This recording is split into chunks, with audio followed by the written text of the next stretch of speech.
सर्वांना जय भीम, जय महाराष्ट्र, जय हिंद, जय भारत. आज 9 ऑगस्ट आहे, क्रांती दिन आहे. 2026 9 ऑगस्ट 2026 क्रांती दिन आहे. देशाच्या सार्वभौम अशा स्वातंत्र्यामध्ये स्वतंत्र क्रांतीसाठी झिजणारे आणि क्विट इंडिया हा आंदोलन छेडणारा एकमेव क्रांतिकारी त्या काळचे महात्मा गांधी याने नेसते अंगावरील फक्त धोतरानिशी उघडे क्विट इंडिया मोहीम चळवळ शांततेच्या मार्गाने गांधी पद्धतीने चालू केली आणि आज सार्वभौम देशाला 15 ऑगस्ट 2047 रोजी जे काही स्वातंत्र्य मिळाले हे सार्वभौम स्वातंत्र्य आपल्या स्मरणात राहील असं स्वातंत्र्य आहे. आणि सार्वभौम देश हा सार्वभौम कसा बनेल, महासत्ता कसा बनेल, त्या क्रांतिवीरांनी आणि क्रांतिवीरानंतर झालेल्या स्वातंत्र्यानुसार मिळालेल्या स्वातंत्र्यानुसार 15 ऑगस्ट 1947 रोजी इन्क्रेडिबल इंडिया घडविणारे पंडित जवाहरलाल नेहरू, डॉक्टर राजेंद्र प्रसाद, लाल बहादूर शास्त्री, सरदार वल्लभभाई पटेल, मौलाना आझाद, नेताजी सुभाषचंद्र बोस, परमहंस, लाला लजपत राय, लोकमान्य टिळक हे सार्वभौम क्रांतिकारी नेत्यांनी आणि महात्मा ज्योतिबा फुले, सावित्रीबाई फुले आणि सार्वभौम अशा सर्व युगपुरुष महामानव आपण का म्हणतो, ज्याने सार्वभौम अशा स्वतंत्र देशाला सार्वभौम असं संविधान दिलं, घटना दिली आणि लोकशाही कायदेतंत्र प्रणाली दिली आणि त्यानुसार आपण 78 वर्ष या भारतावरचे अधिराज्य राज्य करत आहोत. जे ब्रिटिशांचं राज्य होते, क्विट इंडिया, सायमन परत जाव असा नारा देत एकेकाला आपण ब्रिटिशांना हुसकावून लावलं. ते आपल्या क्रांतिकारी मार्गाने, क्रांतिकारी शैलीने आणि आंदोलनाद्वारे आपण मागे लागले. म्हणून 9 ऑगस्ट या दिवशी क्विट इंडिया ही चळवळ चालू झाली. 9 ऑगस्ट या दिवशी क्विट इंडिया ही चळवळ चालू झाली आणि क्विट इंडिया चळवळ 9 ऑगस्ट रोजी चालू झाल्यामुळे त्याला 9 ऑगस्ट क्रांती दिन हा संबोधला जातो.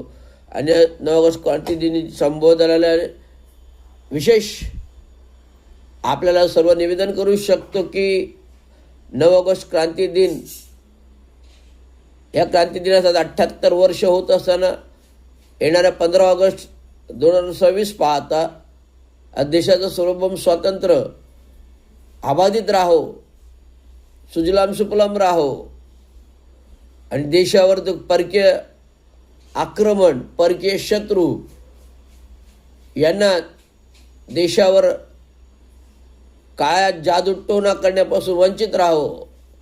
शेजारचा पाकिस्तानी राष्ट्र भारतावर कुरघोडी करत असतो. शेजारील चीन राष्ट्र भारत हा सार्वभौम महासत्ता वाचून कसा रोखला जाईल असा प्रकार केला जातो. अमेरिका पाकिस्तानला सहाय्य करून भारताविरुद्ध कुरघोड्या कशा करता येईल हे बघत असतं. आणि आताच्या 78 वर्षामध्ये सार्वभौम जेवढे पंतप्रधान झाले याने परकीय आक्रमण परतवून लावले.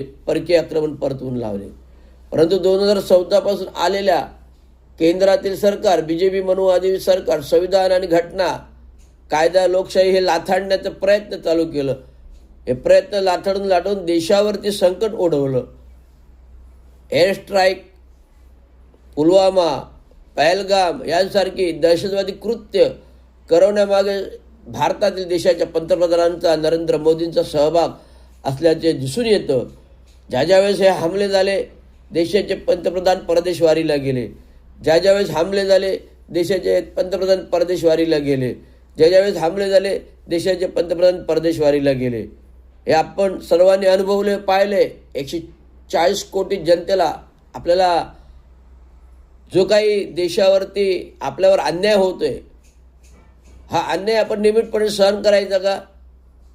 सर्वांना माझी विचारणा आहे, 140 कोटी जनतेला भारताच्या मी विचारतोय, आपल्याला खरोखर अन्यायाचा विरुद्ध लढायचा आहे की अन्याय सहन करायचा आहे?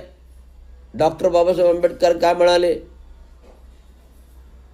अन्याय करणाऱ्यापेक्षा अन्याय सहन करणारा जास्त दोषी असतो. शिका, संघटित व संघर्ष करा, लाचारी पत्करू नका. लाचारी पत्कराल तर लोकशाही बुडीत निघेल. आता आणि मूठभर धनिकांच्या हाती देश गेला तर देशाची लोकशाही मिटेल, असंच तंत्रप्रणाली काहीतरी सध्या देशावरती चालू आहे. आणि हे सर्व गोष्टी पाहता आजच्या या क्रांतीदिनी मी विशेष बुलेटिनद्वारे तुम्हाला सांगू इच्छितो की देशाच्या 140 कोटी जनतेने जागृत होणं गरजेचं आहे.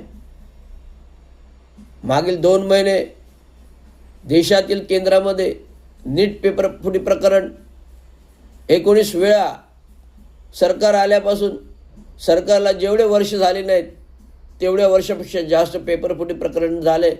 19 वेळा पेपर फुटीकरण झालं, 19 वेळा पेपर फुटी प्रकरण झालं नीट परीक्षेचं. आणि त्याच्यामध्ये 21 युवकांचे नाहक बळी गेले.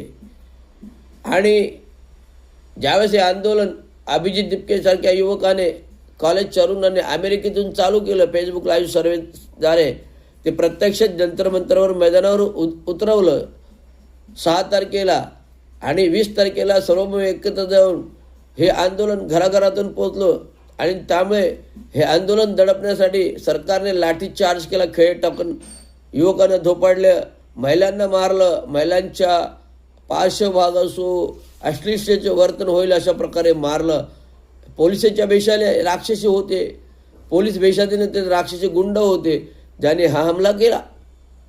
आज सार्वभौम केंद्रातील संसदेमध्ये अधिवेशन चालू आहे. या अधिवेशनामध्ये देशाचे विरोधी पक्षनेते राहुल गांधी यांनी समाचार घेतला. या लाठीचार्जबद्दल प्रश्न विचारले, परंतु सरकारमधील पंतप्रधान आणि गृहमंत्री हे संसदेमध्येच उपस्थित नाहीत. यावरून त्यांचं सार्वभौम भारत प्रेम दिसून येतं.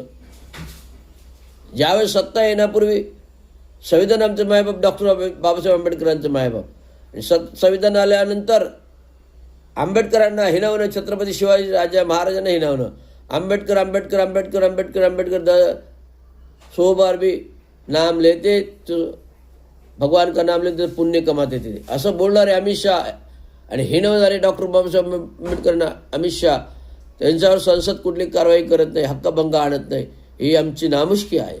आणि आमच्या सरकारमधले जात बंधू बसलेले सत्तेतील सामाजिक न्याय मंत्री रामदास आठवलेजी यांचा मी धिक्कार करतो. यांनी कुठली समाज क्रांती केली नाही, केवळ पॅन्थर म्हणून, केवळ पॅन्थर म्हणून आपल्याच पॅन्टमध्ये सत्तेची खुर्ची घेतली. पॅन्थर म्हणून रामदास आठवलेंनी आपल्याच पॅन्टमध्ये सत्तेची खुर्ची घेतली, ही नामुष्की आहे.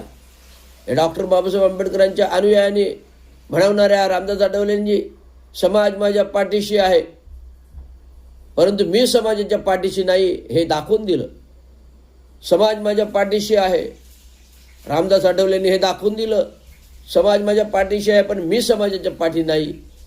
मी फक्त सत्तेचा भोक्ता आहे, सत्तेचा लाचार आहे, सत्तेचा गुलाम आहे, मोदींचे तळवे चाटू आहे, हे त्यांनी दाखवून दिलं. फार बोलताना खेदजनक वाटतं की सार्वभौम मंत्रिपदावर बसलेल्या आणि तळागाळातून आलेले रामदास आठवलेजी यांच्याबद्दल बोलताना मला एकदम खंत वाटते. परंतु नाईलाज आहे, ज्याप्रमाणे त्यांचं वर्तन आहे, ज्याप्रमाणे त्यांचं कीर्तन आहे, ज्याप्रमाणे त्यांची मोदी भक्ती आहे आणि देशाचा दलित नागरिक रस्त्यावर आहे आणि देशातील दलित नागरिक रस्त्यावर आहे, हे सार्वभौम करताना आपल्या आंबेडकरी चळवळीतील नेत्याला एकालाही पण लाज वाटत नाही आहे की अशा मंत्र्यांच्या विरुद्ध आंदोलन करणं. जर अभिजित दिपके नीट परीक्षा पेपर फुटी प्रकरणाविरुद्धात जर आंदोलन छेडून उठतो, धर्मेंद्र प्रधानांचा राजीनामा मागतो, हे रामदास आठवलेंचा राजीनामा का नाही मागत आहे? ज्याने डॉक्टर बाबासाहेब आंबेडकरांचा अपमान होताना डोळ्यादेखत संसदमध्ये पाहिलं, ज्यांनी डॉक्टर बाबासाहेब आंबेडकरांचा अपमान होता डोळ्यादेखत संसदमध्ये पाहिलं, त्या रामदास आठवलेंचा सामाजिक न्याय मंत्रिपदावरून राजीनामा घ्या अशी माझी तीव्र शब्दात प्रतिक्रिया आहे. आणि ही प्रतिक्रिया ज्वलंत आहे. आज क्रांती दिन आहे. या क्रांती दिनी आज माझी आग भडकलेली आहे. देशाचं 15 ऑगस्ट 2026ला 78वा स्वातंत्र्य दिवस होतो. या स्वातंत्र्य दिवसावर झेंडा उभारताना मला लाज वाटते आणि झेंड्याला आपले झेंडाची कमान लाज वाटण्यासारखी फडकावी लागते. हे दुर्भिक्ष आहे.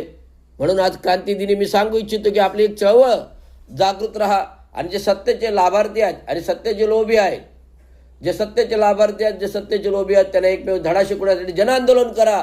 चला जंतर मंतरवर क्रांती करूया अशी माझी सार्वभौम घोषणा आहे. ही क्रांती प्रथमतः ठाण्यातून चालू होईल की सत्तेमध्ये लाचार होऊन मंत्रिपदावर बसलेले आठवल्यांनी राजीनामा द्यावा, ही माझी आता भूमिका आंदोलन चालू राहील. कारण डॉक्टर बाबासाहेब आंबेडकरांचा जर अपमान होत असेल संसदसारख्या ठिकाणी आणि असं सार्वभौम अपमान होत असताना आणि आपण बघायची भूमिका संसदमध्ये सत्तेमध्ये बसून करतायत, तर त्याचा तुम्हाला धिक्कार आहे. आज क्रांती दिनी मी ही घोषणा करतोय की मी आंदोलन ठाण्यातून जिल्हाधिकारी कलेक्टरमधून चालू करतो आणि लवकरच चालू होईल. त्याचं नियोजन होईल. एवढंच सांगतो. क्रांती दिनी हे माझं आंदोलन चालू राहील एवढंच सांगतो. धन्यवाद. जय भीम महाराष्ट्र.